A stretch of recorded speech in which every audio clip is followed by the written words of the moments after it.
Hi, I'm Paul Dayton, and my website is pauldayton.us. Thanks for joining me. Today, I'm here to give you a quick book review about an outstanding book that I've recommended many times over the years, and I have sourced in my writings plentifully. It is called The Forgotten Man, A New History of the Great Depression, and the author is Amity Shlaes. It's unusual to have a legitimate history book written by a woman. It's mostly, there are mostly male authors in the field, and it is definitely legitimate nonfiction. Speaks the language of facts, evidence, and proof. It's thorough. It's not just a bunch of human interest stories, but it does have a woman's touch, which is unusual in the field.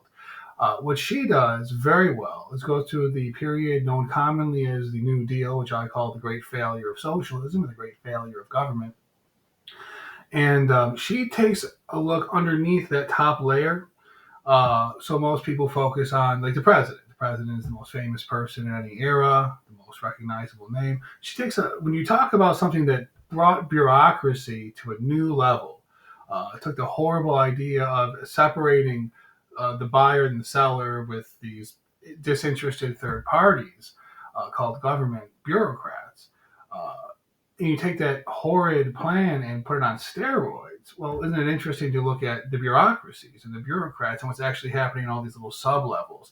And that's what she does in this book. She spends a lot of time going through all the things they did wrong, their cockamamie schemes, Rex Tugwell, Dave Lilienthal attacking Andy Mellon. Of course, Frank Roosevelt is all over it. There's blood all over his hands. It's really an outstanding book. It covers the nitty gritty of the things going on in these little departments as they're being created, the waste of taxpayer money, how the problem kept getting worse, and what they were doing was exacerbating the problem with their schemes. And she just chronicles it, department by department, bureau by bureau, rather thoroughly. Goes through all the personal papers. She does the hard work of the historian. She goes through all the personal papers and a lot of stupid interoffice memos and finds interesting things. So I recommend this book highly if you're looking for a book that is readable, is not filled with tons of charts and graphs, but still has plenty of facts, plenty of intellectual sustenance.